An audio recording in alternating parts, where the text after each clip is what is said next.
this is an iHeart podcast. Guaranteed human. There's no championship league for small business owners, but if there was, you'd be at the top of the standings. Because going pro with Lenovo Pro means you've got the winning formation, one-on-one advice, IT solutions, and customized hardware powered by Intel Core Ultra processors help you stay ahead of the competition. Business goes pro with Lenovo Pro. Sign up for free at lenovo.com/pro. Lenovo. There's a fire inside you can't ignore. Stand still? Not a chance. You're a lifelong learner who's come this far.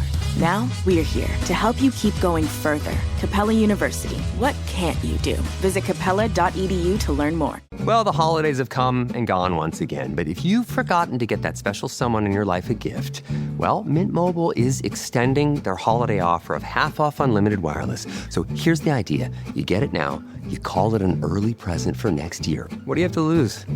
Give it a try at mintmobile.com/switch. Limited time 50% off regular price for new customers. Upfront payment required. $45 for 3 months, $90 for 6 months, or $180 for 12-month plan. Taxes and fees extra. Speeds may slow after 50 gigabytes per month when network is busy. See terms. What's still meatball? My continues to be Ron. How we doing, everybody? I'm Robert Evans. This is Behind the Bastards, a podcast about Ronathan DeSantis. With me, again, Cody Johnston, Katy Stoll. How do you guys think your lives would be different if your last names were reversed? Ooh. Stoll Katy? No. If you were Katy Stoll, Johnston and you were Cody Stoll. Oh. In a way. I feel like you'd be called Cody Stoley a lot. Cody Stoll, probably. Yeah, that would have been your college nickname, like because of the vodka. Like, oh yeah, that's Cody Stoley. Well, why was that I not? think it's Why was that not Katy Stoley's nickname? Because that would not be appropriate. Oh, it doesn't. Katy it's not Stoley appropriate. doesn't sound right to me. Mhm. People called me Stoley, just Stoley in college because that would be Stoley. like a cool, Yeah, I think Katy J would be a nice nickname. Katy J. Is Katy cool. J. Yeah, Katy J is Katy that's J is sick. solid, yeah. yeah. I'd go by that. I Doing think I'd be important work. a very different person if I'd grown up with that as my nickname, Katy J. Yeah, Yeah. yeah, I think if I had a solid that Cody Stoll too, I think it'd be different too. It's yeah. like, Totally you different. know? Yeah, you would be working for the Daily Wire right now. Mhm. Before we get into Ron DeSantis, I've just found a list of Gen Z slang terms, and in Ooh. order to boost our appeal with the youth demographic, Oh, I'm gonna key you in on some of these slang words. Google's AI has collated them from a mix of mommydaddy.com, mental floss, and parade. So you know this is the best Oh. information on Gen Z. Well researched. Wait, is this an article or is this like a Google search? It's Or it like- appears to be this is just like the Google search result for Gen Z slang list because I was trying to internet is stay cool. Yeah, it's just it's become great. falling apart. So God. number 3 on the list is SIC/SICK. Just these are the two spellings of sick that Gen Z Of kids sick. do. It means Sure. next level cool. So not just normal cool. Uh-huh. That's good. Mm. Obviously, salty means bitter or angry. Liddy again, exciting or wild once more. Liddy is something I've heard that has seeped its way into I just wider used. I usage. just used that. I know that's what made me used look it. this up. I used Yeah. it this morning to describe Sure. myself last night. Does that mean Nope. does that mean I'm hashtag cool? Oh yeah, truly. Yeah, Or especially which- 'cause you there said it is like no that. cap, Yeah. Sophie, Or- on your coolness. These words are no longer cool.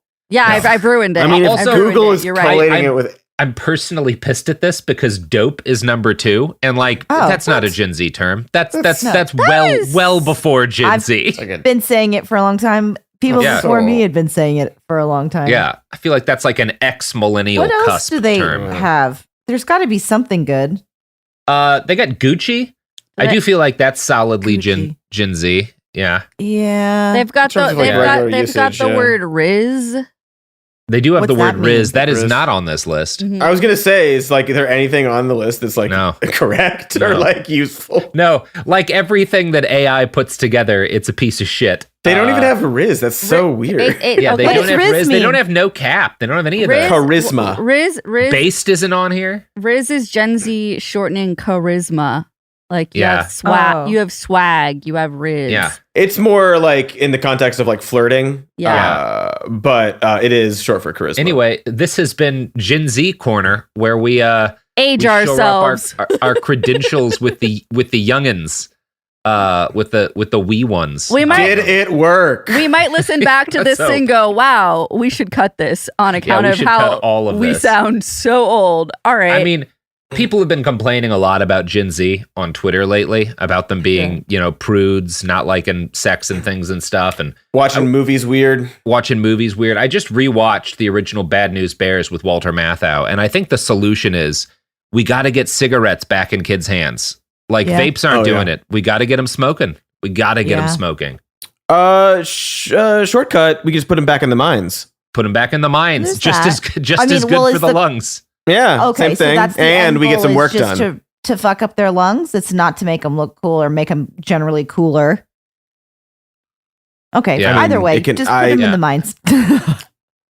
Yeah, put I them was in hoping the for more mines. cheap labor, but if we want to make them cool, then I guess give them cigarettes. Fine. Excellent. So, we are back, and We are We are. on top of spaghetti, all covered in cheese. all covered in a meatball made of Ron. So, yay. Yum. It's okay. I have to find my That place. Handsome meatball. That's right. Often described as handsome, Meatball Ron is running for I have not president. stopped thinking about that, to be honest. I mean, I have, but it's been several days since last we met, Yeah. discussed Mr. Ronald. And Ronathan. yeah, Ronathan, apologies. I just can't believe it. Anyway, I've spent Yeah. too much time talking about Yeah. his Why can't you handsome believe it? face.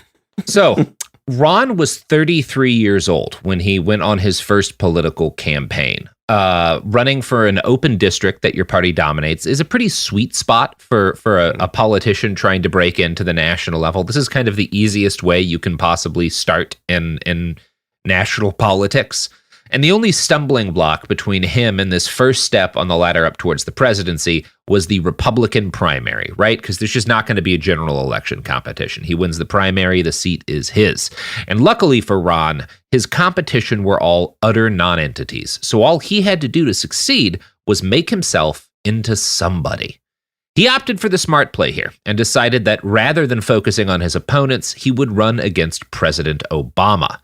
This was at the height, and we're talking 2012 here, so this is kind of like a little past maybe the peak of influence for the Tea Party, but it's still like the big name in Republican politics at the moment. And Ron leaned hard into that movement. He patterned himself specifically off of Ted Cruz. That was his. No wonder he's so That familiar. makes so much sense. Yeah, oh my right? God. Uh-huh. Yeah. Oh, Equally smooth likable men. Ron.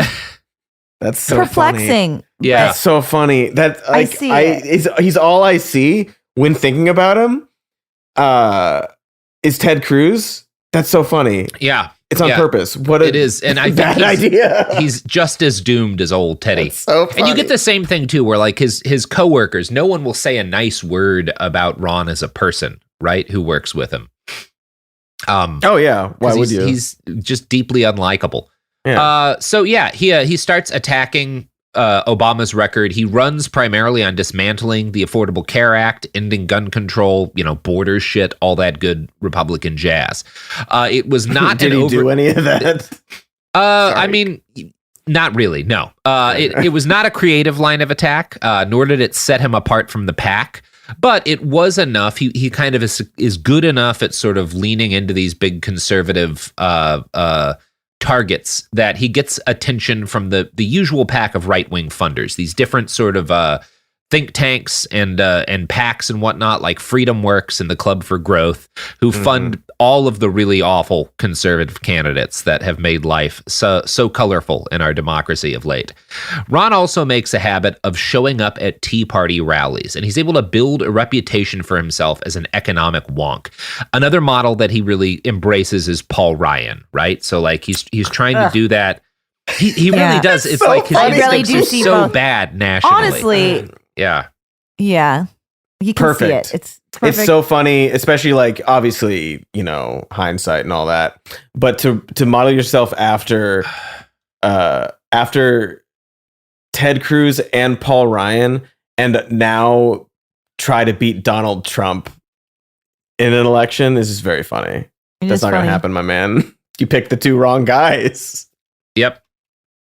Yeah. He really did pick the exactly wrong dudes. Now, kind of the one intelligent thing he did is he also leans into Glenn Beck's shtick of portraying himself as a historian. This is like a big part of early Ron DeSantis, and he's really kind of patterning himself specifically on this style of like conservative media dude who rewrites history in order to make political points. Key to this strategy is self-publishing his first book, Dreams from Our Founding Fathers. The title, as in everything else about Ron, was a direct snipe at President Obama, particularly Obama's pre-election memoir. But the content was more in line with the work of pop history big-name right-wing media stars like Bill O'Reilly, Glenn Beck, and Rush Limbaugh, all of whom had started publishing history books. Now, Ron's self-published book does not hit the bestseller list. He seems to have made less than $6,000 in sales, which is not bad for an independent book.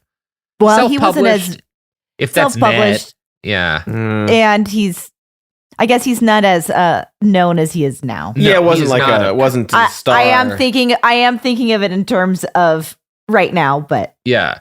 It's not like, it's certainly not a big deal, but the book is a success in a different way, which is that he's able to take copies of it with him when he goes to speak at Tea Party rallies. And even if they don't sell, the fact that he's sort of setting himself up as one of these guys who shows up with their like self-published manifestos at a Tea Party rallies, that makes him feel like he's one of them, right? Like he's this very highly educated Yale guy who is like, has been previously tied to the kind of most austere chunks of the Republican Party, and showing up with your self-published like manifesto at a Tea Party rally is a great way to make them feel like you're one of them, Absolutely. So we should probably talk about this book a little bit because it shows off Ron's very consistent obsession with a narrow chunk of the historic discipline, the history of American federalism. Two of his kids are named after, he has a child named after James Madison and a child named after George Mason, both of whom are Federalists who helped write the Constitution. And in Ron's eyes, they're the guys who saved the early republic from the demagogues who threatened the property of wealthy Americans. Now, we could talk about what that property is, and in fact, we will in a second. Okay. Dreams of Our Founding Fathers quotes liberally from the arguments that DeSantis agrees with that were made by quote-unquote founding fathers. This largely means equating freedom with the right to own property, which is, land and people at this time. Ron, of course, does not defend slavery in his self-published book. He simply denies that our nation's history with it should have any impact on the way people think about founders or our Constitution or property rights. From an analysis in The Atlantic, quote, "It's rather how his entire reading of American history is enveloped in both unquestioning fealty to the founders and an insistence that the role of slavery and race more broadly in that history does not seriously change anything about how we should understand the birth and development of our country. For Obama and his teachers, the problem of slavery exemplified the need to adapt and improve the Constitution. For DeSantis, would-be reformers who misunderstand the role of slavery in our history are themselves the root of the problem in our politics." And the most infuriating portion of this book is when Ron makes very limited quotes, takes very limited quotes from Martin Luther King Jr. and makes them into an argument that he was a famous endorser of the founding documents of this country, right? Because he would quote from the Constitution a lot to make, and the Declaration of Independence to make certain arguments. Now, point out how it was flawed and maybe right. Well, to point out how it was, we weren't doing it. Yeah. Love when white men do that. Take him out of context and use that to fit a narrative. Yeah, it's galling that what King was doing is pointing out how the country has never lived up to even the promises that it made. And Ron is like, see, he was a constitutionalist. Right. He's just like Antonin Scalia. God. Like, this is absolutely not what he was saying at all. He's a fucking originalist. By far the most galling moment in the book, though, is when Ron cites the Dred Scott decision as an example of an activist judge ignoring the letter of the law, something his beloved originalists would never do. Quote, there is a consensus among historians and legal scholars that Dred Scott v. Sanford, which turned on the question of whether a fugitive slave could sue for his freedom after he crossed into a free state, was wrongly decided because Taney declared that African Americans could not be considered citizens. They had in fact been voting citizens in numerous states. DeSantis wants to distance himself and the Constitution from Taney's obvious and decisive hatefulness, so he doesn't mention that the entire logic of Taney's willful forgetting of statutory laws rested on his insistence that the Founding Fathers could never have meant for there to be any kind of racial equality. In other words, Taney made a politically conservative, notably partisan decision precisely on his interpretation of the founders' intent.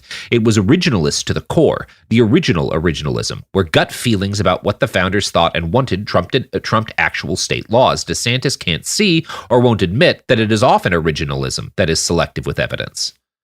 So he's basically saying like the Dred Scott decision is like what liberals do, right? They're just going off of their political opinions and not being originalists, where the reality is that like, no, it was a fundamentally originalist decision. Yeah. Do you think he knows? Do you think he read the criticism of the book and was like, I've changed my ways now that people who know what they're talking about? No, of course not. It? No, like I don't know. I don't know the degree to which, one of the things that's frustrated me about my research into DeSantis is I don't know the degree to which he believes the shit he's selling, as opposed to just kind of laying it out because it's an effective argument to make to get the things that he wants. I lean towards he's full of shit. And this is just what he saw as the best way to get into power, and like he is. That seems, especially these days, like knowing this stuff from this book, and then seeing where he is now with education and history, and just the Florida of it all. It does seem like he knows, and is smarter than he is letting on. By just sort of, I can say this stuff and people eat it up. Oh, yeah, absolutely. He's definitely doing that now, but I do think it's pretty calculated, and I do think he's a smart person that he's definitely a smart person. Been playing, but it's all a part of a game, not a game, but a plan. It feels strategic. Yeah. It also feels pathetic because it's pathetic now, we're looking at it now because his shit's starting to fall apart, but you do have to note that, like, from the point at which he starts running, it works startlingly well for quite a while. Well, that's why he genuinely scared at the beginning of this. I've had this conversation with you guys of like, he actually, if it was to take root in some way, like he actually does scare me because he's smarter than a lot of them. What he's done is very scary. Like he's done a lot. I mean, we'll continue talking about that. So Ron's selective reading of our founding documents and history is not new, but it did solidify a place for him on the wonky side of the post-Bush GOP. This caused him difficulty, namely due to the fact that his new funders liked what he had to say, but didn't like the fact that he was an extremely obvious void of charisma. The kind of the person who saves him here from the fact that he's just terrible at actually like hand-to-hand campaigning is his wife, Casey. She is his charisma. One colleague of Ron's later told a reporter, he doesn't make small talk easily, but Casey was always with him and she filled that gap. He put so much emphasis on her. Every single speech he ever made, he almost always led off with her, or within 2 minutes he had mentioned her. And she is like going door to door for him. She's like shaking hands, knocking on doors and shit. Like she is his ground game to a really significant extent. And a big part of like making him feel like a normal person when he's doing these events with donors and stuff. Ron and Casey had been married for just 3 years when they start campaigning together. So 3 years after their fun little Disney wedding. As the election continued, Ron started to collect celebrity endorsements. Savvier eyes in the Republican fold had marked him out for greatness. He earned Joe Arpaio's endorsement, along with that. Wow, how about that? Celebrity endorsement. Celebrity endorsements. Hey, Arpaio's a big name, especially in 2012. Yeah. Yeah, it's true. And he also gets the coveted John Bolton endorsement. Yeah, that's a big one. Yeah. Wow. Oh, yeah. But perhaps his most important endorsement was that of Donald Trump. Trump gave DeSantis, this is 2012 birtherism Trump. Gives him an early boost when he tweets out on March 20th, 2012, Iraq vet, Navy hero, Bronze Star, Yale, Harvard Law, very impressive. Yeah. I'd like to hear what Donald Trump has to say about all of those still institutions a Navy hero? now. Is he still a Navy hero? Are you still like Harvard and Yale? You think those are like not where the snobby elites go to do communism? Yeah, the communist Harvard Law. In his first term, Ron was so he does get elected, by the way, obviously. Good in his him. first term in Congress, Ron is a reliable vote on the piece of shit caucus. He tried to stop Hurricane Sandy aid.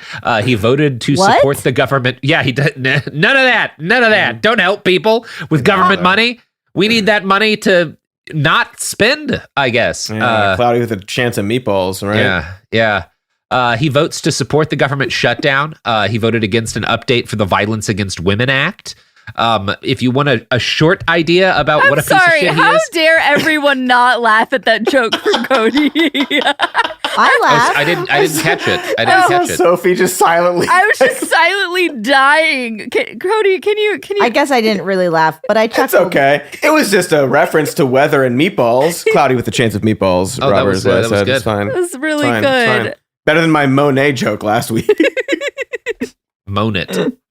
So, good stuff. The Heritage Foundation gives him 100%. So, if you want to know the kind of dude he is as a congressman, there you go. Oh yeah. Ron gets a junior seat on the Freedom Caucus. He is one of the 9 original members, although he's kind of the least of them. He's not very prominent at this point, but he is. This is kind of shows some political foresight, right? He sees, because the Freedom Caucus is really a precursor to a lot of Trumpist shit hitting. Yeah. And he's on that, right? From an early stage. If DeSantis has a reputation in this period, it is as a very far right vote who you cannot talk to or reason with, right? He is going to vote against anything Obama wants to do reflexively. Ron openly agreed with Mitch McConnell that there was nothing more important in this period than interrupting the president's second term. This was a job that played to Ron's strength. He is the kind of dude who does not care much about people or their suffering, and so can just kind of vote to hurt things, right? Like that's what he's doing. It's just kind of like voting to make the country worse consistently. And like brush off criticism. Like he doesn't care about being asked a question about it or being confronted about it. He's just whatever. Yeah. With purely obstructionist point of view, purely gosh, we love a public servant that doesn't give a fuck about the citizens. That has just absolutely no care to like improving people's lives. Just wants to play that game. Yeah. Here's a quote from Politico that really makes that point.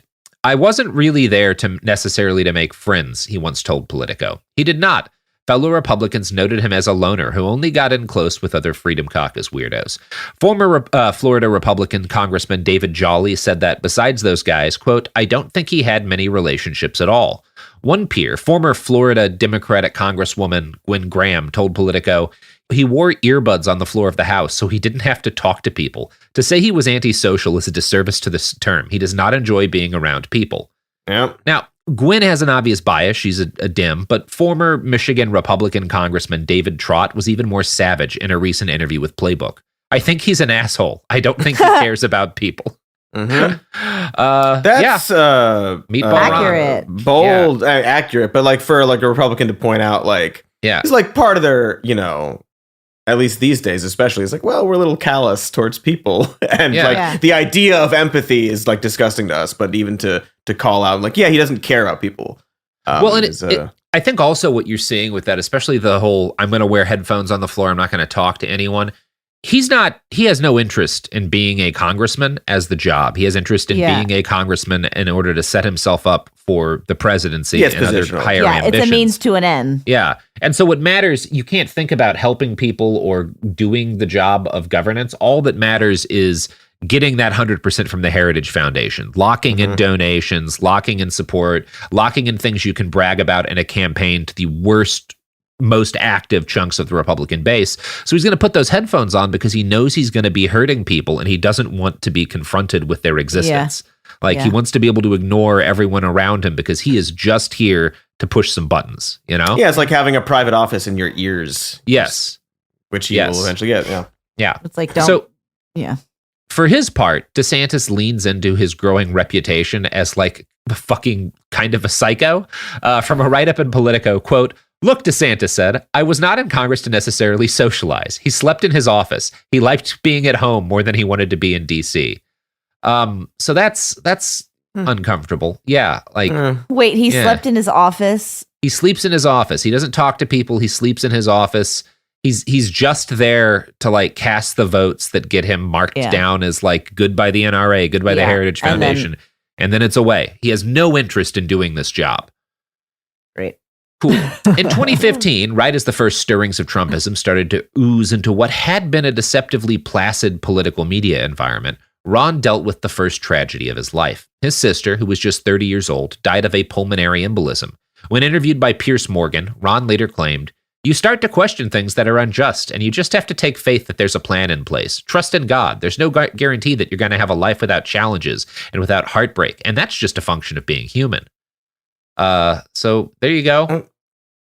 Is that him being, I guess, human? A guy? That's a weird thing to say about. Relatable about your. That's a sister weird dying? way to talk about it and lesson to.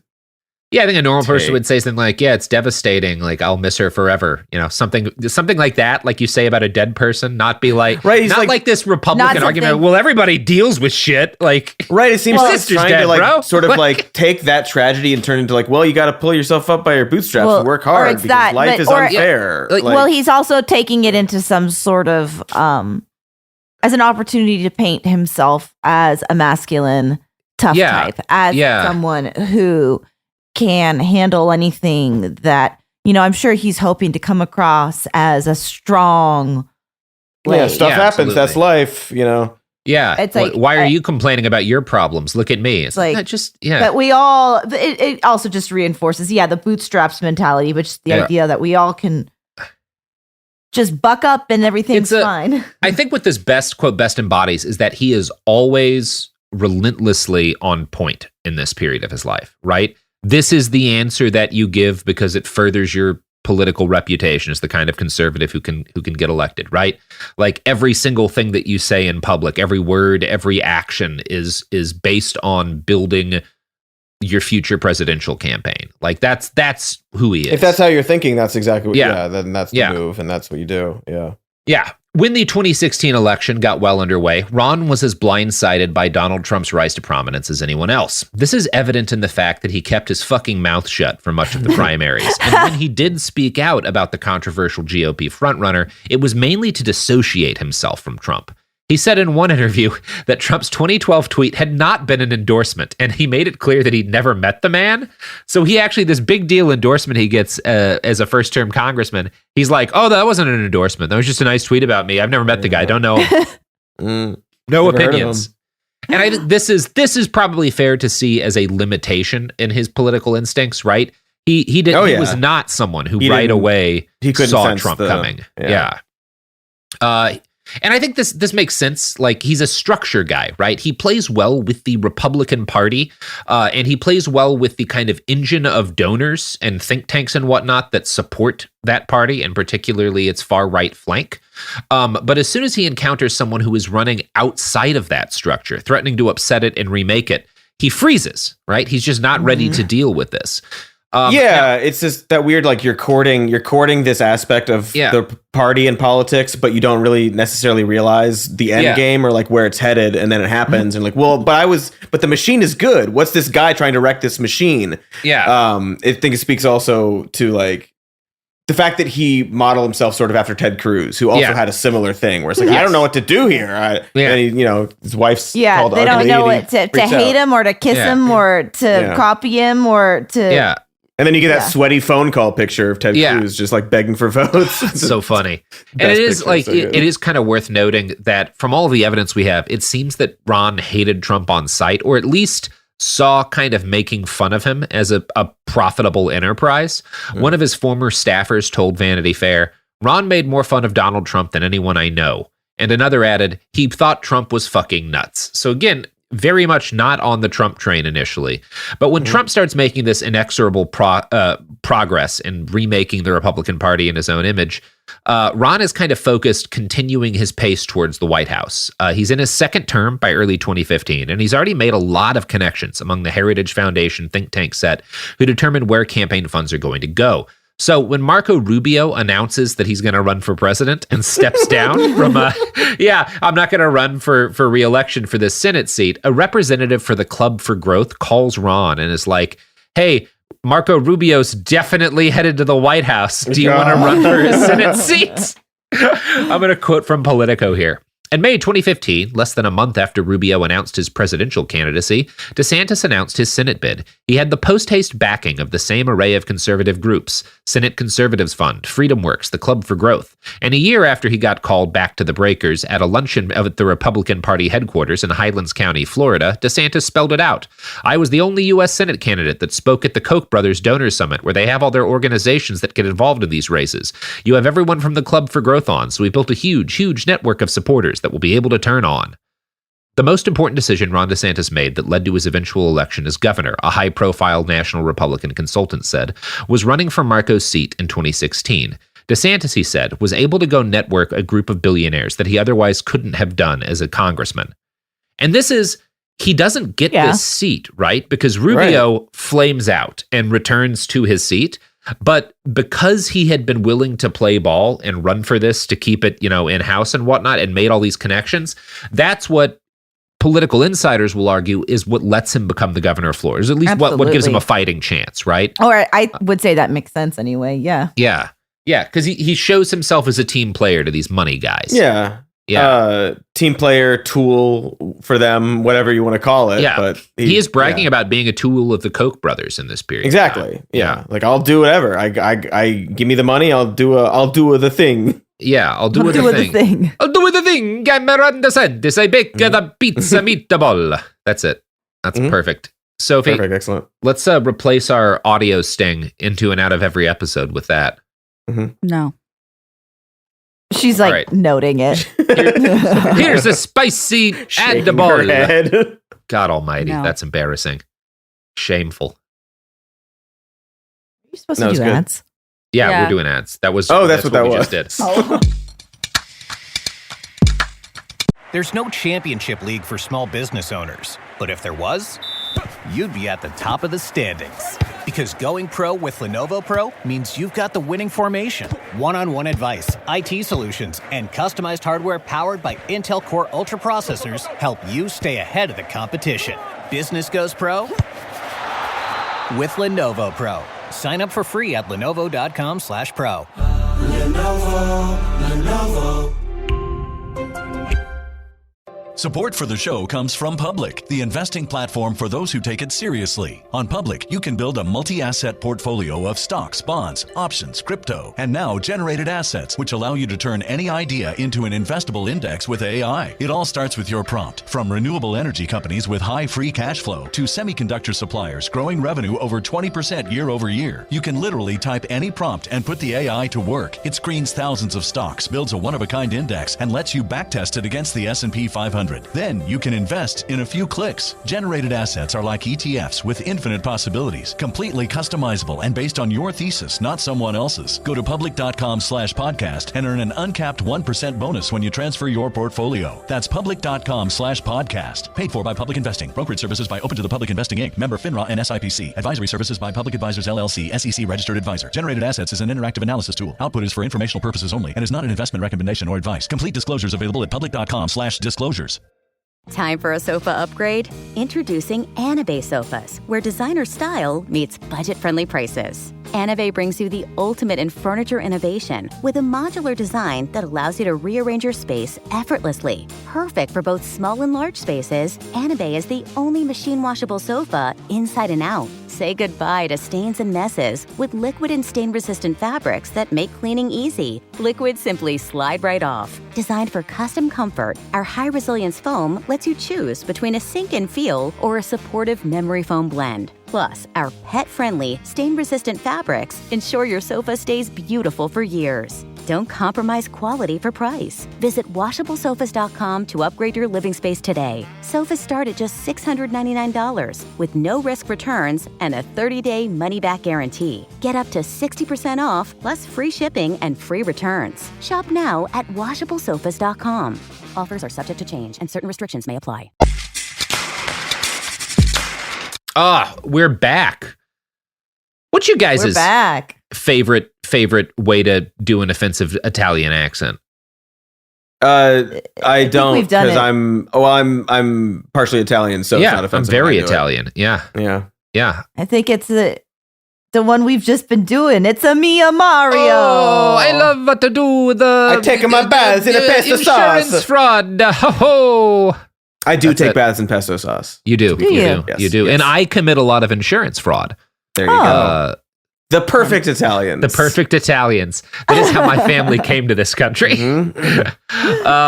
Good times. So, if you're going to be influential in politics in this country, you have basically two broad families of choice. One is to work yourself up from within the system. You do take bit roles in campaigns, until you're able to get enough support to run for office somewhere, probably a local office. You win election, you start schmoozing with big donors, building connections to financiers through the think tanks that ask as their grasping little hands. The other way to get into politics in this country in a big way is just pure populism. You force yourself into relevance by building enough of a following that these same people have to pretend they're not angry that you skipped in line, right? Mm-hmm. Trump is a line skipper. He's great at line skipping. Ronnie D is not a line skipper. As one of his friends, a former Florida Republican congressman, told Politico, he's somebody who has his view of his strategy in politics, do the right little conservative things, but behind that curtain build a network of mega conservative donors. The Koch brothers, Sheldon Adelson. Ron, more than just about anybody I know in politics, has built that network very successfully. And this is the thing he's actually good at, right? Like, this is his actual skill.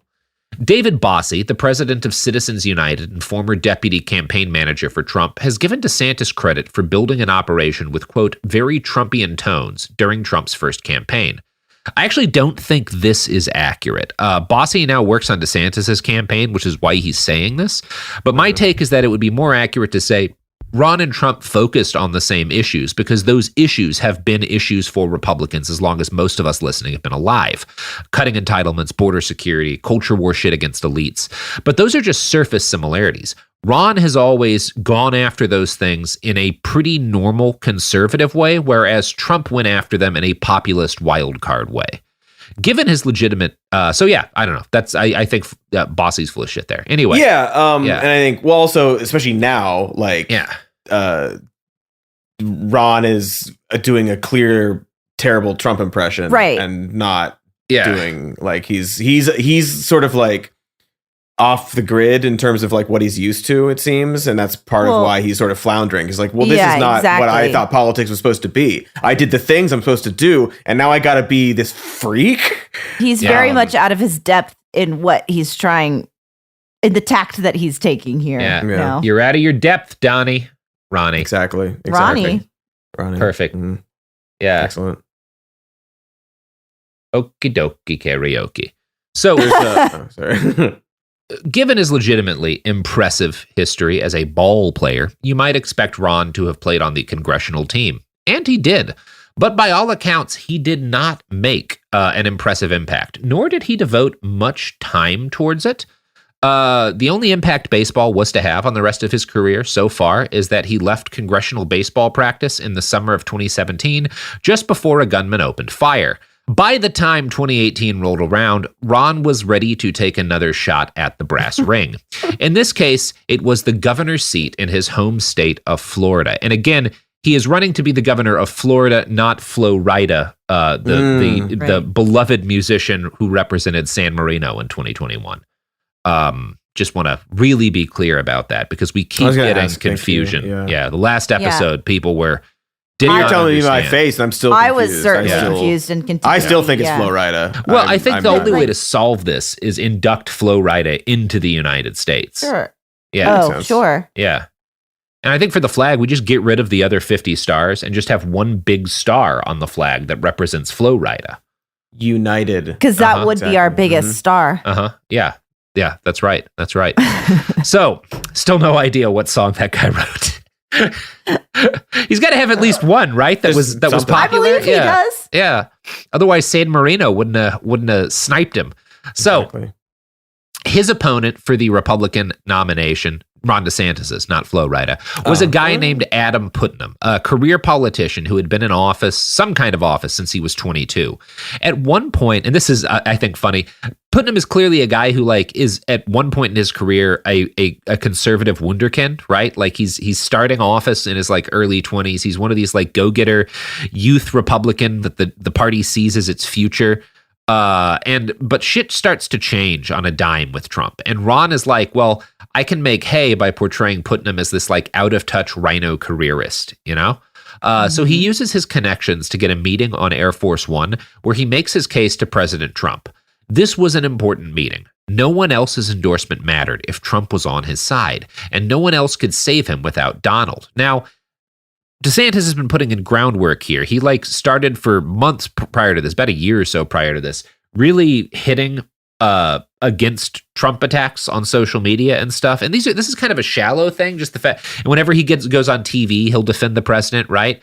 It's very obvious. It's very like shallow toadying, but that shit works like like perfectly on Donald Trump. Like, very much Donald a Trump's guy all who about responds it. to flattery. Eats it up. Yeah, loves that kind of meatball. Yeah.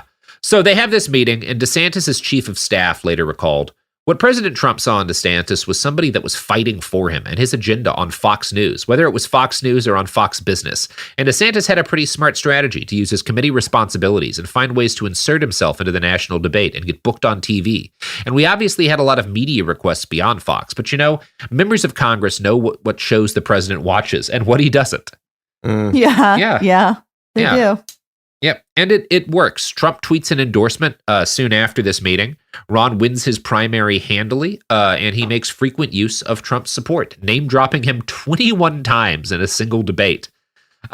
He cuts what one Democratic ad man called the dumbest, most effective ad in Florida history, and it is remarkable. It starts with him like reading his son a copy of The Art of the Deal and telling his daughter to build the wall with toy blocks. That's a real hit. That's a real banger of an ad. It's so funny. Just the dick writingest ad. He's so deeply embarrassing. It's so transparent and funny. And that time passed and it's all gone now. Yeah. It's all gone now. So despite all this, Florida was still one of America's most infamous swing states. It is very purple at this point, and the general election is a nail biter. DeSantis barely manages to squeak past Democrat Andrew Gillum with some 32,000 votes, less than half a percentage point. Gillum later gets hit with a 21-count federal indictment for wire fraud, conspiracy, making false statements, all related to fraudulent fundraising from various entities tied to his campaigns. Gillum denies all charges, but that doesn't matter for here. What matters is that DeSantis does manage to squeak out a victory, and that it is going to be very narrow, but his second victory is not going to be narrow, and that's pretty worth noting. So today, Ron DeSantis is deservedly reviled for turning Florida into a laboratory for outwardly fascistic and eliminationist public policy, targeted particularly towards queer people. His early years in office, though, are surprisingly mild. He is not the guy he is now, his first couple of years as governor. Another Politico article notes, he surprised many in the state by tackling towards the center. He signed a bill that nixed a ban on smokable medical marijuana, announcing it with Matt Gaetz, one of the most Trumpy members of Congress, and Orlando attorney John Morgan, long a major fundraiser for Democratic candidates. He vetoed a bill that would have prevented local bans on plastic straws. He angled for additional funding for Everglades restoration. He instituted 2 new state jobs, Chief Resilience Officer and Chief Science Officer. DeSantis actually spoke the words climate change after Rick Scott had downplayed it. his approval ratings soared into the 60s and even into the 70s, including sort of shockingly high faves from Democrats and independents, too. So that's interesting that is to me. Interesting. And I think it does make sense. It is actually consistent because when he's in Congress, it doesn't matter. Like, you're not directly accountable to anyone really in Congress, like, because there's all these other guys voting on everything that happens, right? So you can be just an obstructionist if that's the thing that makes you palatable to the base, that gets you the endorsements. When you're governor, you do have to do, like, especially when you're governor of a state that is a purple state, right? That's why he's doing this, because he doesn't want to lose office, because that's fucking death to a presidential campaign. So you have to do something. Yeah. You are the face of it. Exactly. Yeah, so he is a fairly, you would say, pragmatic guy, and that is generally, like, there's Politico quotes one Republican lobbyist as saying, as someone who has aspirations beyond his current office, which I think everyone will concede this probably is not his last office, I think that is how you have to do it. I do think, hopefully, it will be his last office, but we'll see. I think maybe we'll see. Like, all it takes is just like a Trump to walk on stage and interact with him. Yeah, Puddin' Ron. Bam! Speaking of Puddin' Ron, let's talk a little bit about Puddin' Ron, because it is during this surprisingly mild interlude in his career in 2019 that one of Ron's peculiarities would pass into legend. Everyone who worked with the governor was aware that he was a man who did not socialize easily or well. He's very intelligent. He's able to digest large reams of data in hours and come back with pointed questions, but social dynamics baffle him. In March of 2019, during a private flight from Tallahassee to D.C., DeSantis decided to take on some energy by eating a pudding snack. According to two sources who were there, he did this with 3 of his fingers, using them like a spoon and licking them clean in full view of multiple people. Now, no. That's off-putting a bit. I do agree. Off-putting? And I'm a big. that was accidentally good. You know, I spent a lot of time in, like, the Middle East. I've done a lot of eating with my hands as utensils, but eating pudding that way is just so, in public, is so off-putting too. It is off-putting in public. It's like weird in like a work business sort of setting. Yeah. Also, well. All I say is you could just squeeze it in. You don't have to do that at all. You could just squeeze the pudding into your. You could use the lid like a spoon. Well, okay, thank you. I was going to say the lid is foil usually. I assume he's eating standard pudding cup. Probably a standard pudding cup. You shape the lid into a little spoon, and then you have a little spoon. You don't have to use your 3 fingers. This is what we've all done. He gives his pudding the shocker. Like, God, not those 3 fingers. It's honestly though, like, that's what I choose to believe. I know it's like such a silly thing, but there's something wrong with you if you think it's okay to do that. Around people. I'm sorry. It's weird. Now, look, have I eaten pudding with my fingers when nearly blackout drunk alone in my apartment? Of course. Sure. But I think we can all agree I should not be a governor. And then idea. There's that. But I just imagine you wouldn't do it sober around colleagues in any kind of environment. But if you did, it'd be like, yeah, I'm this type of governor. Yeah, I'm the it's like I'm gonna have a meeting and I'm gonna take a shit during the meeting to like prove that I can. Right? You could if Ron had the kind of natural charisma LBJ had. Just like, I don't give a fuck. You're not even people to This is who I am, and you're dealing with me. Yeah. Like, go for it. But no, he's just a weirdo who wanted his little pudding snack and had to dip his 3 fingers in there to get it down his gullet. Because this is an unbiased political analysis show, I do want to note here that at the same time Puddin' Ron was being born, another famously unpleasant politician on the other side of the aisle had a similar experience. The New York Times reported that in 2019, during a flight to a campaign event, Senator Amy Klobuchar was told there was no fork for her salad, and she pulled a comb from her bag and used it to eat. Now, this is maybe the most controversial thing I say on this show. Both of these are weird things to do. I think Ron's choice was more normal than Amy's. Do you? Because, like, people, pudding it's weird to eat pudding with your fingers, but fingers are acceptable for eating some things. A comb. A comb is weird, man. But real weird. also, we've all seen Amy's hair. There's product in there. So she's eating her salad and also eating hairspray. It is unhinged. Yeah. It is. No, it's not good. It's not good. Respectfully, ew. Yeah. I'm trying to think of we're going to get attacked by the Klobuchar gang. Like, it's not this, but like, it's something like, it's like getting your like your toothbrush out and using your toothbrush to eat the pudding. Sure. But even that is like not the same as the comb. Like there's no equivalent there. Like love it. So prior to 2020, if you were looking at Ron DeSantis, you'd probably have expected him to hew to that wonky Paul Ryan image, which is kind of what he's doing largely, with a little bit of Ted Cruz thrown in there, to hold on. None to of the state. weightlifting photos. Yeah, none of that stuff. But to try and hold on to his state through whatever happens with Trump's second campaign, and hopefully plot a less extreme path to picking up his crown after, right? Sort of let the Trump storm pass, and trust that you're young enough to have time to get in there afterwards. Given his relatively mild performance at this point, this would not have been a bad strategy. But the coronavirus pandemic changed everything. Initially, Ron responded more or less the same as everyone else. And Florida does have a brief lockdown. It's like a month or so. Lockdown run. Lockdown run. Once it becomes clear that the pandemic is not it's not a civilization ender, it's, just a massive threat to the most vulnerable people in the country. He's like, well, fuck those people. And he reverses course and decides to ride the waves of paranoid discontent by flouting every expert recommendation and reopening his state. Here's the Atlantic. Initially, Florida fared better than many states, although its numbers eventually came to look pretty bad. He has since adopted a sort of soft anti-vaccine stance, never explicitly rejecting the shots, but declining to promote them and often appearing with skeptics. DeSantis' COVID politics hurt his approval with Democrats, driving down his overall numbers, but they endeared him to conservatives in both Florida and nationwide. His standing remains strong among Republicans in the Sunshine State, and he became a darling of the national right-wing media, which saw in him a rare conservative COVID success story, and also a politician who could combine elements of Trumpism with more traditional movement conservatism. The glow seems to have emboldened DeSantis. Taking Trump's example, DeSantis began keeping legislators in check with the threat of criticism or backing primary challenges. And this is the start of Ron as the fearsome force of authoritarian governments that we see today, right? He is initially pretty popular governor. At one point, he has nearly 70%, but he realizes by becoming this culture warrior, he's going to lose 10, 15 points, something like that, but not enough to take him out of winning the governor's seat. And in fact, it'll strengthen his overall appeal to his base. So that means more money.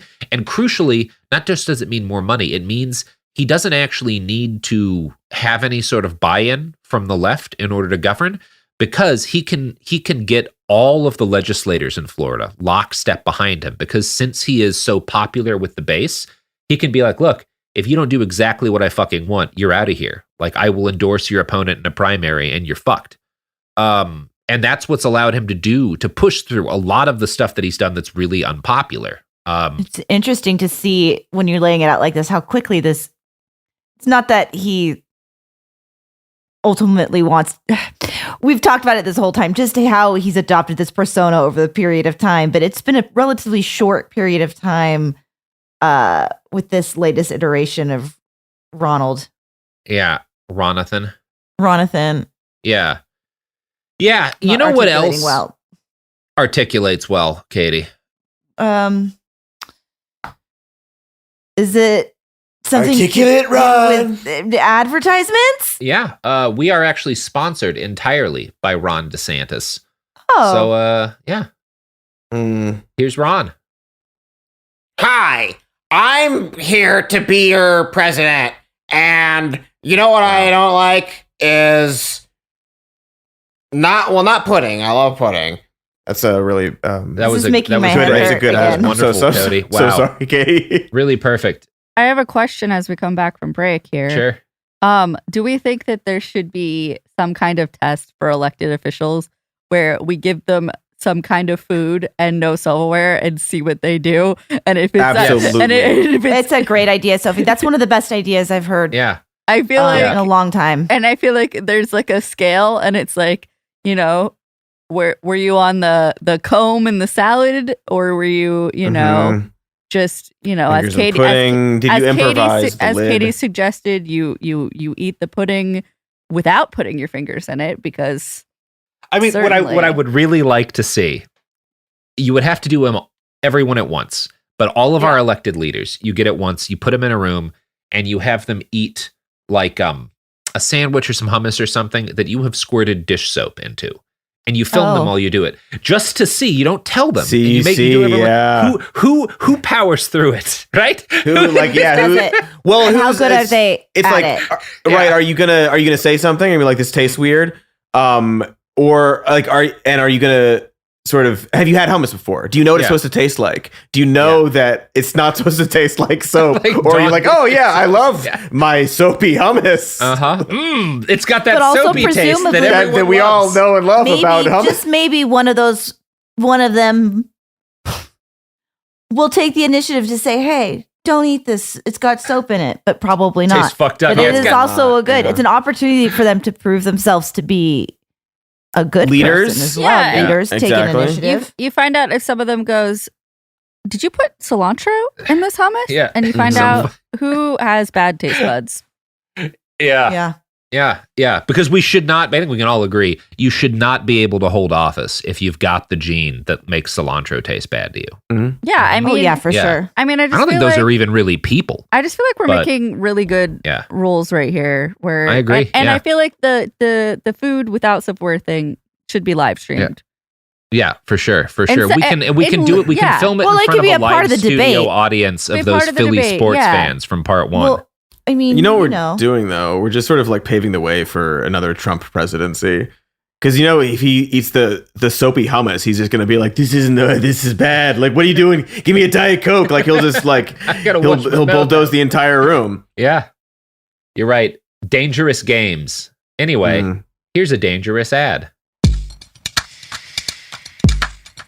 There's no championship league for small business owners, but if there was, you'd be at the top of the standings. Because going pro with Lenovo Pro means you've got the winning formation. One-on-one advice, IT solutions, and customized hardware powered by Intel Core Ultra processors help you stay ahead of the competition. Business goes pro with Lenovo Pro. Sign up for free at lenovo.com/pro. Lenovo. Support for the show comes from Public, the investing platform for those who take it seriously. On Public, you can build a multi-asset portfolio of stocks, bonds, options, crypto, and now generated assets, which allow you to turn any idea into an investable index with AI. It all starts with your prompt. From renewable energy companies with high free cash flow to semiconductor suppliers growing revenue over 20% year over year, you can literally type any prompt and put the AI to work. It screens thousands of stocks, builds a one-of-a-kind index, and lets you backtest it against the S&P 500. Then you can invest in a few clicks. Generated assets are like ETFs with infinite possibilities, completely customizable and based on your thesis, not someone else's. Go to public.com/podcast and earn an uncapped 1% bonus when you transfer your portfolio. That's public.com/podcast. Paid for by Public Investing. Brokerage services by Open to the Public Investing Inc. Member FINRA and SIPC. Advisory services by Public Advisors LLC, SEC registered advisor. Generated assets is an interactive analysis tool. Output is for informational purposes only and is not an investment recommendation or advice. Complete disclosures available at public.com/disclosures. Tired of spills and stains on your sofa? Wash away your worries with Anabay. Anabay is the only machine washable sofa inside and out, where designer quality meets budget-friendly prices. That's right, sofas start at just $699. Enjoy a no-risk experience with pet-friendly, stain-resistant, and changeable slip covers made with performance fabric. Experience cloud-like comfort with high-resilience foam that's hypoallergenic and never needs fluffing. The sturdy steel frame ensures longevity, and the modular pieces can be rearranged anytime. Shop WashableSofas.com for up to 60% off site-wide, backed by a 30-day satisfaction guarantee. If you're not absolutely in love, send it back for a full refund. No return shipping or restocking fees. Every penny back. Upgrade now at WashableSofas.com. Offers are subject to change, and certain restrictions may apply. Hi, I'm Ron. We're back. That was horrible, Cody. Okay, so yeah, There we go. So Ron DeSantis, after COVID, starts to remake himself in the image of Huey Long, basically. Like he goes kind of dictator from this point forward. He bases his power and authority on this vice grip that he's got on the Republican voters of Florida, and he's able to use this to push through very unpopular policies by threatening his legislators with, primary challenges. Aubrey Jewett, a political scientist from the University of Central Florida, says that DeSantis' control over the Florida legislature is historically unique. Historically, particularly in the Florida Senate, you'd see more independents. They'd buck the governor. Jeb Bush experienced this. Charlie Crist, even Rick Scott. Now, DeSantis' approval is below its pre-pandemic levels, but this does not change his behavior, and he uses it like his power now to ram through Florida's infamous Don't Say Gay bill, which bans any classroom discussion of gender identity or sexual orientation in Florida public schools through the 3rd grade. It was and remains an unpopular law, but Ron handily won re-election after the pandemic. And in fact, he didn't just win, he absolutely blew out his Democratic challenger. You can say one thing for DeSantis, and it's that he knows how to push when he sees an opening. He has responded to the new tenor of Florida politics by remaking himself as the arch culture warrior, making unpopular policies geared at hurting the left and enemies of conservatism above anything that might be called traditional governing. He's helped to push through what many consider the most partisan redistricting map in the country, geared towards reducing the influence of black voters. This has been met with a full-on legal assault against what Ron calls voter fraud, one which has primarily targeted black Floridians. A good example comes from October of 2022, when body camera footage revealed a raid on voters around Tampa, 19 of whom were arrested for so-called fraud. The ACLU reports, quote, "The footage is disturbing. It is clear that the individuals arrested in and around Tampa have absolutely no idea that they have done anything wrong and why they are being detained. At moments, their confusion and distress are so pronounced that the police arresting them try to console them. As the Tampa Bay Times put it, the police are almost apologetic for their actions." 19 people are arrested in this sting, which focused around Amendment 4. This is an amendment to the Florida state constitution that was approved by 65% of Florida voters in 2018 and restored voting rights to Floridians with past felony convictions. But the year after this happens, DeSantis has his legislature pass SB 7066, which requires that felons pay legal fines before being eligible to vote. As the ACLU notes, the state has no central database for information on convictions and the resulting financial obligations. This leaves hundreds of thousands of Floridians unable to assess if they owe money and how much. Essentially, the state created a pay-to-vote system while giving people no way to determine how much they must pay. And then he's able to charge them criminally for voting when they haven't paid properly. It's so this thing fucked that up. They can't know. Yeah, it's really fucked up. It is very clearly targeting specifically black voters. 13 of the 19 people arrested in this first sweep are black. And yeah, it's generally seen as an attempt to chill the vote in low-income black and brown communities ahead of the 2024 election. That's absolutely what he's doing here. DeSantis also oversees a ban on critical race theory, one so severe it's led to even math textbooks being censored. One law makes it a third-degree felony to distribute what the state, under DeSantis, calls pornography in classrooms. The actual text of the statute is incredibly broad, defining pornography not just as erotic material with the intent to cause sexual excitement, but including instruction on gender identity or discrimination by teaching that, quote, an individual by virtue of his or her race, color, sex, or national origin is inherently racist or oppressive, whether consciously or unconsciously. So it's basically just like a felony to teach anything that someone conservative might get offended by. And if you know conservatives, you know there's nothing that doesn't offend them. Oh, it's all of it. It's everything. It honestly, I don't even know what to say. I mean, we talk about this all the time. But it does blow my mind. It's hard for me to wrap my mind around all the terrible things that he's done in a very short period of time. Yeah. And the hypocrisy of people talking about, public schools, just schooling is an indoctrination, and then literally what is happening, literally what the things that are being removed from basic elements of our education, and how. I'm preaching the classrooms and school libraries just absolutely shorn of books because, it's fucked up. It's ghastly. I'm not going to go into as much. I'm not going to spend the whole episode just listing every bad thing he's done as governor. I thought it was more useful because you get this every day, right? People are reading this, they're watching this. I thought it was more useful to explain why he's able to do this, because this is not how he governs at the start of his time as governor. This is a change that comes midway through as a result of the COVID pandemic.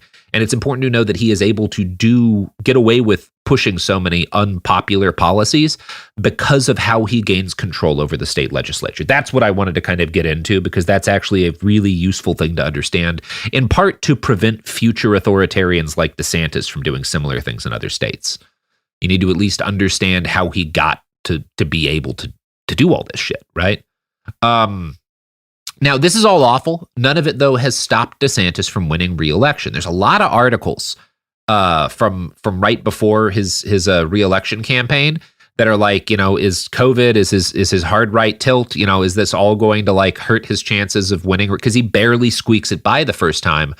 His second election, Ron wins by an astonishing margin. He even captures traditionally liberal enclaves in the state, which has led many to posit that, however you want to characterize his reign ethically, he has ended, at least for now, Florida's status as a purple state. Little early to say that, we'll see how 2024 goes, but I think that's probably fair. It is impossible to say at the moment whether or not this will hold true beyond 2024, but it does point to an undeniable conclusion. Ron DeSantis is probably the most effective elected anti-democratic leader in the country. The good news is that, at least for now, he seems to have overreached his capabilities in what is probably fair to say is the most major misstep of his career so far. People have been discussing DeSantis as a probable Republican presidential candidate since at least 2020. And after January 6th, 2021, and the brief relative absence of Trump when he was being shunned for that couple of months, he seemed to shine as a likely future standard bearer of the authoritarian movement that Donald had helped conjure into being. There were articles in mainstream publications touting the Florida miracle. Ron had decided to campaign on this. Interviews highlighted his intelligence as a counterpoint to Trump's crudity. But this brief period as a frontrunner came to an end as soon as the former president made it clear that he intended to run once more. In deference to the fact that DeSantis had defended him a few years earlier, Trump gave a couple of quiet warnings. I think the first warnings are probably sent through intermediaries, kind of politely. You've got some guys who are, because they're both Florida dudes, who are visiting both camps, be like, now's not the time, Ron. Now's not the time, Ron. But Ron doesn't listen to this. And when that isn't enough, in November of 2022, Trump makes a public warning. In an interview on Fox News, he threatens DeSantis with a release of private information if he runs for president. From the Huffington Post, I can tell you things about him that won't be very flattering. I know more about him than anybody, other than perhaps his wife. So funny. I can't believe he did that. What an unbelievable. There's something like that he does every week, and it's just gone. Yeah. It is remarkable, right? Warned him not to run for president. You threaten him with that you'll pull out dirt on him if he does. You just do it openly on TV. That's so wild. Like during the interview, right? It's not even like off the cuff at like a rally. It's like look, I accept it from Trump because it is really funny. Like it's very funny, and I'm sorry, I am that shallow with stuff like this. It's really funny. Yeah, quote, I think he would be making a mistake. I think the base would not like it. I don't think it would be good for the party. Any of that stuff is not good. You have other people that possibly will run, I guess. I don't know if he runs. If he runs, he runs. Yeah. Well, he runs, but I'm warning him, he shouldn't. Man of many words. It's going to hurt him badly if he does. And again, we'll see if he does, but up to this point, Ron's career has been meticulous, right? The first time he throws the dice is kind of when he takes this hard right turn on COVID. And that works for him. And I think if I'm going to psychoanalyze him, I think after decades of making all of the careful choices, he sees how kind of gambling works for Trump, how it gets him at least gets him into the presidency once. And he's like, he sees how well it works for him in his reelection campaign. And he's like, well, fuck it. Guess I'm going to keep gambling. And he throws the dice on Donald Trump. And Trump is just a better gambler than Ron DeSantis could ever hope to be. Like, this is a calamitous mistake. But it is in line with this new image that DeSantis has tried to paint for himself since the pandemic. This kind of getting away from the Ted Cruz, from the careful Paul Ryan sort of thing. And this attitude is embodied in the Trumpy accessories that he starts selling to finance his re-election campaign. My favorite of which are golf balls with the text, "Florida's governor has a pair" on them. Oh boy. Just sad, Ron. Boy, sad. that feels so forced, Ron. Yeah, it does. It does. Also, you're already dealing with the meatball Ron thing. Maybe don't add balls here, but yeah, lean into it. Yeah, sell meatball making kits with your face on it. Ron's meatball seller. Yeah. In fact, he should lean into it. He should. That's what I would do. Yeah.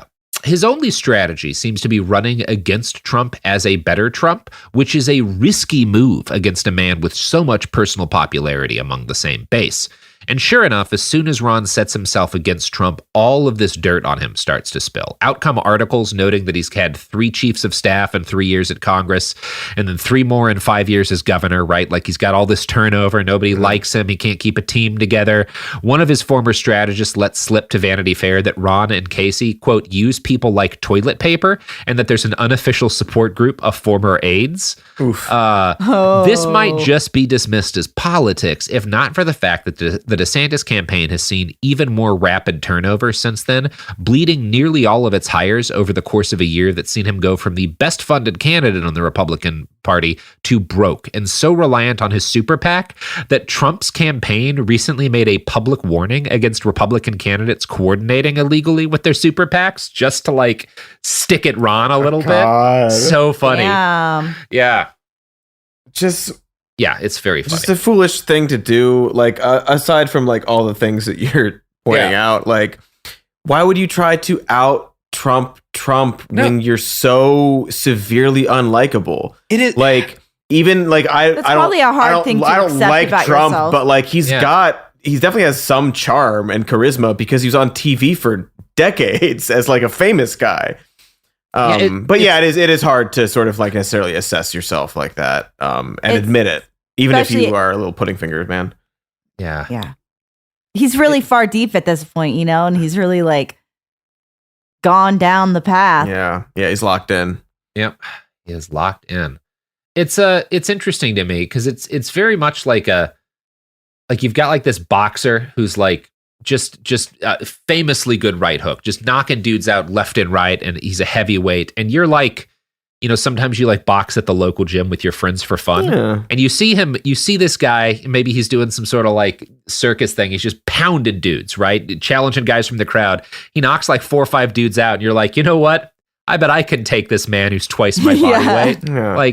It's just so reckless. The hubris of it too. Just the I can do this. It's like Musk saying he wants to fight Zuckerberg. Yeah. Ego, no, man. Yeah. I think that both what Ron has done and Elon Musk wanting to fight Mark Zuckerberg are just the best evidence you could get of how power and wealth derange you. He has lost. He's a guy earlier in his career who very smartly assesses risk and reward, and it's just kind of fallen apart. He won for too long.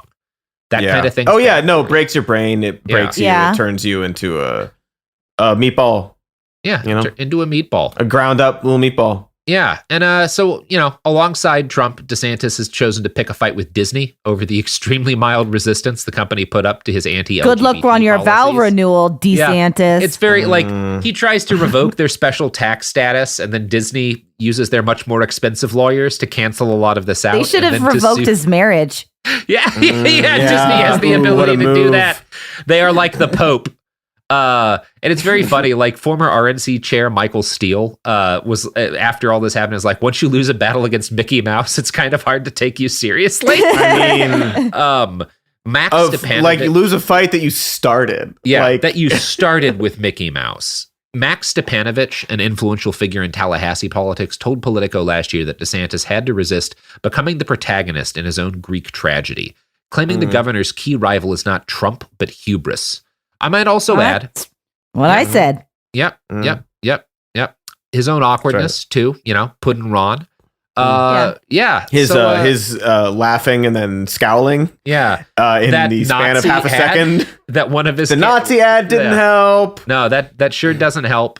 It's all very funny. I think the best way to close this out is for me to play a little clip of an interview with old Meatball Ron at a DeSantis 2024 event. This was taken by Paul Steinhauser. So I'm gonna do this. Yeah, Katie, you've been waiting for this. So let's see him. All episode. Maybe he finally has the juice in this clip. Can you guys see it? He got it? Does he got a juicy Did he finally meatball? get the juice? Yeah. Said the other day that the knives are out for you at that debate. I got to ask you about that. Plus, I got to ask you, I know it's not your campaign. Never back down, put out a memo that people are talking about. So I'd like to get your reaction to both.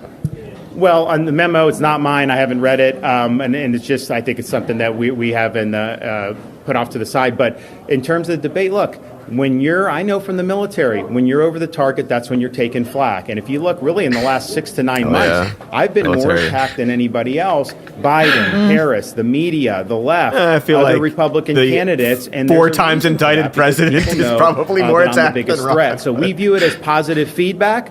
We'll be ready to do what we need to do to deliver our message, but we absolutely expect that and we'll be ready for it. And that means punching back.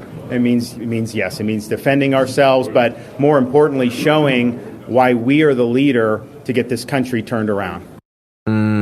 Yeah, there's so much that. First off, Ron, how many times did you take flak in the Navy as a lawyer? Bro. That's my first. I was like, over the combat line, Yeah. Okay, Ron. Wild time to bring that in, but yeah. He is grinding his fucking teeth. So the reason that the thing he's asking him about is, I mentioned that his campaign is broke. His super PAC has a lot of money, but you cannot coordinate directly between a campaign and a super PAC. So he had his super PAC put together his debate prep list, like his debate prep instructions, but the super PAC can't send those to the campaign. What it can do is put them up in a website in a way that's technically publicly available. Right. And then they can say, and that's how we got it. Right. They publish this publicly. Now, there's ways to do that where it's not obvious, but like people found it and published his debate prep instructions, which are mostly really like it's do not attack Trump ever. Never say anything bad about Trump when you're up there. And instead, sounds like he's going to fight back real hard. Viciously ignore Trump and viciously attack Vivek Ramaswamy by calling him, and it like, this is the saddest part. It's like, you got to give him a Trump style nickname to attack Vivek Ramaswamy. Vivek the Liar. What? Oh my God. Terrible. Oh, don't even try. Yeah. No. You know what Trump would call Vivek? I don't think anything. I think he would basically ignore him because he's not a serious threat. He would go after Ron. He would be calling Ron DeSantis, fucking putting Ron. And if he did, it might be a little racist. There's a chance, but Vivek, it should be. It is Vivek. He has made clear it rhymes with cake. He's rapped about it. Okay, he's rapped. Don't worry, he's rapped about it. You'll see. It's great. Is he well known as a liar on the right? Like that's so weird, right? Like. Because he's like the things Vivek says are like weird, like misunderstandings of how the government works, and like, wait, you want to do this with the like, what are you talking about, man? But he's not a liar. I think there's this fundamental misunderstanding about why Trump's nicknames are effective, and they are effective because they get at what most people have as like a primary complaint about a dude in a very like succinct way. Right? Yeah. Jeb Bush is like the son of a president who was like the kind of evil genius political manipulator, and the brother of a president who was like the super charismatic political candidate, right? Yeah. And he just was absolutely bland by comparison.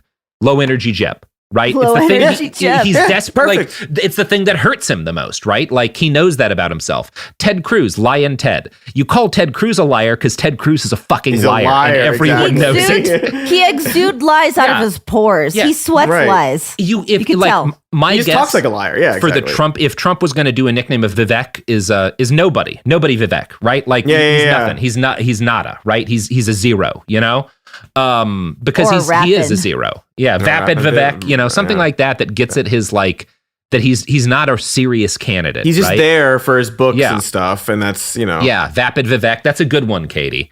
You don't call him Vivek the liar because like that's not it. Like that doesn't get you anywhere. Anyway. Also, blank the blank is not some. Is terrible. Not the. That's not the structure. Of the nicknames. Also, like I think Vapid's a good one, Katie. That might be the Trump Vapid pick. Vivek. Rapid Vivek. Rapid. Yeah. Anyway. Guy who wants to raise the voting age to 25. Vivek. Sure. Vivek. Hey, Vivek. God. I think we need to lower the age to rent cars to 18. 18. Yeah. And I also think we need to lower the drinking age to 18. As long as you're buying your alcohol in a rented car. That's my argument. Okay. Do you have to drink it in the rented car? And drink it while driving in the rented car? No, that would be irresponsible. I just want to. It's kind of like how in Texas you can buy liquor at a drive-through, but only if they put a piece of tape on it. That's the kind of situation I like to create. Apparently, yes, it's glorious. 64-ounce margarita in your truck, the size of a Sherman battle tank. Literally a drive-through liquor store, and you're like, it's called states' rights. It's so funny. Right. It's the best thing Texas does. And like now that I know it exists, I don't want to get out of my car. To get booze. I just like a peasant, drive up someplace. Like a poor? Peasant. No, absolutely not. Poor. Yeah. Anyway, that's good luck to Ron on Wednesday evening when he is not allowed to talk about Donald Trump in any way. Good luck to Ron the day before this episode will drop. Hope you all enjoy it. Yeah. Well, thanks for having us. This is fun. Thanks for having us. Yeah. Per usual. Do you want to do your plugs, Katie? We've got shows. We sure do. We'd love for you to listen and watch those shows. We have a YouTube channel called Some More News, and you can watch videos, but we also have a podcast called Even More News. And we also have the audio from the YouTube channel in that podcast feed. So it's like there's 2 different shows in the podcast feed. Check it out. You'll get it. Check them out. And Patreon. And Cody, you have a band.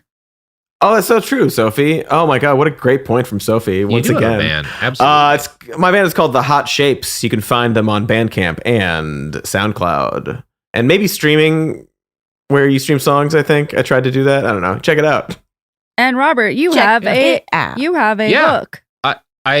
do have a book. It's called After the Revolution. You can buy it anywhere books come from. And you know what else I have is a lot of love in my hearts for my co-hosts and my producer who listened to 2 hours or so of Ron DeSantis. And if you at home are feeling kind of bummed out about this, go on Twitter and find the clip of him in that interview we just played next to Homelander. Both making the same like roiling facial features. It's not even breaking bubbling down under the surface. It is the surface. It's the bubbling is the surface. It's 1-to-1. I've also never seen I don't think I've ever seen somebody grind their teeth so visibly. Yeah. Like, no, you're also baring your teeth. Yeah. You're baring your teeth and you're grinding them. Usually tight lips, you keep it down, you clench them. He didn't seem to be handling things well in that clip. Or for the past years. But he is grinding and bearing and gnashing and rending and tearing. Yeah. Is that something from is that a quote? I made it up. Stop talking, Katie. The gnashing of the teeth. Yep. I'm just going to stop talking. Bye. Behind the Bastards is a production of Cool Zone Media. For more from Cool Zone Media, visit our website, coolzonemedia.com, or check us out on the iHeartRadio app, Apple Podcasts, or wherever you get your podcasts. Pro drivers live for race day, but for small business owners, every day is race day. That's why going pro with Lenovo Pro matters. One-on-one advice, IT solutions, and customized hardware powered by Intel Core Ultra processors keep your business on the right track. Business goes pro with Lenovo Pro. Sign up for free at lenovo.com/pro. Lenovo. Life gets messy. Spills, stains, pet accidents, and kid chaos. But with Anabay, cleaning up is easy. Our sofas are fully machine washable, inside and out, so you never have to stress about messes again. Made with liquid and stain-resistant fabrics, that means fewer stains and more peace of mind. Designed for real life, our sofas feature changeable fabric covers, allowing you to refresh your style anytime. Need flexibility? Our modular design lets you rearrange your sofa effortlessly. Perfect for cozy apartments or spacious homes. Plus, they're earth-friendly and built to last. That's why over 200,000 happy customers have made the switch. Upgrade your space today. Sofas start at just $699. Visit washablesofas.com now and bring home a sofa made for life. That's washablesofas.com. Offers are subject to change and certain restrictions may apply. Wasn't that delicious? So good. Your bill, ladies? I got it. No, I got it. Seriously, I insist. I insisted first. Oh, don't be silly. You don't be silly. People with the Wells Fargo Active Cash credit card prefer to pay because they earn unlimited 2% cash rewards on purchases. Okay, rock, paper, scissors for it. Rock, paper, scissors, shoot. No! The Wells Fargo Active Cash credit card. Visit wellsfargo.com/activecash. Terms apply. This is an iHeart podcast. Guaranteed human.